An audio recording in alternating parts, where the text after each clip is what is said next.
Every time you buy a cup of coffee, tap a card, or send cash across the globe, you aren't actually handing money directly to anyone.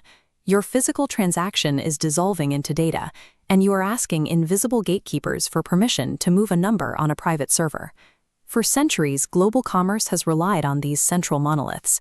Banks, clearinghouses, and payment processors sit precisely in the middle of every transaction, acting as the absolute authority on who owns what. Because they control the ledger, they set the rules. That means they skim a percentage off the top in processing fees. They dictate operating hours, routinely shutting down on weekends and holidays. And if you want to send funds across a border, you might wait days for various international checkpoints to clear the transfer.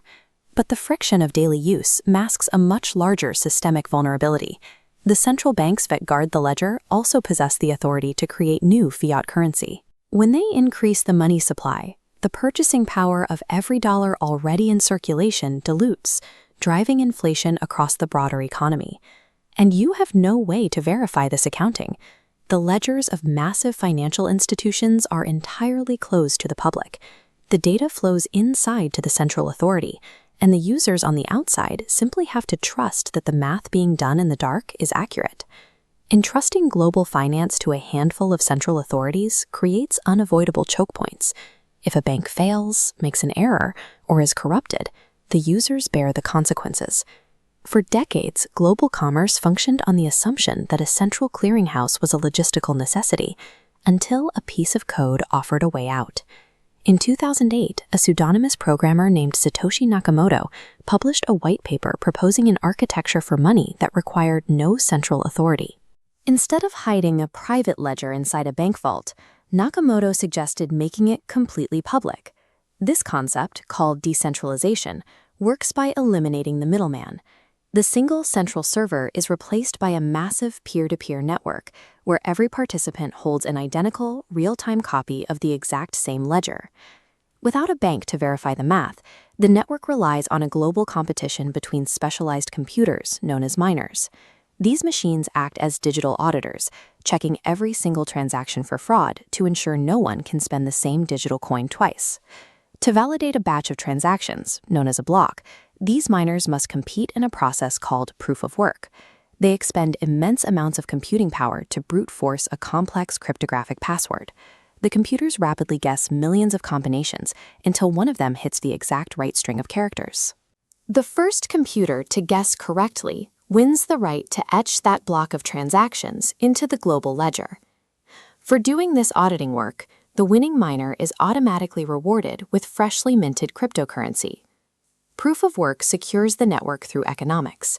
It requires so much electricity and hardware to participate that validating the truth is mathematically profitable, while attempting to submit fake transactions results in a massive financial loss.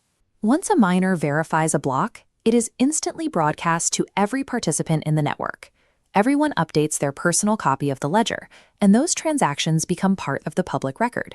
Each new block is tied to the timeline through its own unique identifier, a hash, but it also includes the exact cryptographic code of the block immediately before it. This binds them together into a permanent sequence, a blockchain. This creates a mathematically tamper-evident seal. If someone alters a single detail of a past transaction, the math equation shifts, and the block generates an entirely new code. Because that code no longer matches the next block in line, the chain physically breaks. The rest of the network immediately sees this broken link and rejects the fraudulent ledger. To successfully alter a past record, a hacker would have to simultaneously recalculate the complex passwords for every subsequent block, faster than the rest of the network combined, across millions of independent computers worldwide. By distributing identical copies of the ledger across millions of computers and locking them together with cryptographic chains, the blockchain creates a financial record that is historically impossible to alter or cheat. Yet, a perfectly secure mathematical code does not guarantee a stable financial system.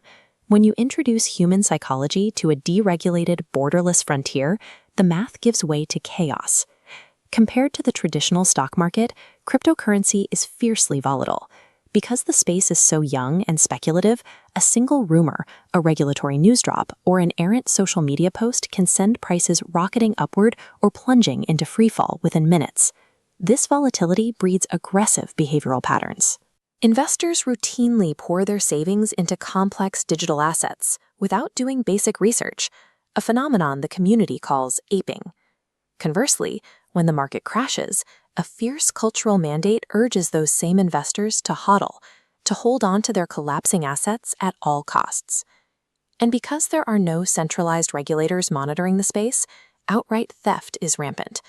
Malicious developers will market a brand new digital coin to drive the price up, then abruptly drain the capital and vanish, executing a rug pull that leaves investors holding worthless tokens.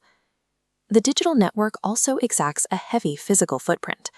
To secure the global ledger, immense warehouses filled with specialized mining servers must run hot 24/7.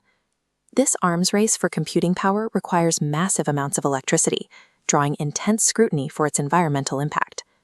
There are structural risks as well. Some coins are engineered with unlimited supplies, ensuring they lose value over time.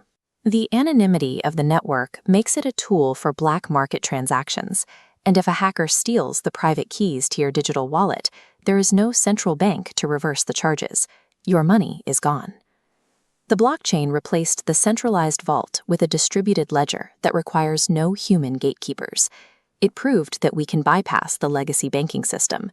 But today, it exists not as a stable replacement for the money in your pocket, but as a volatile, experimental frontier whose ultimate role in the global economy remains unwritten.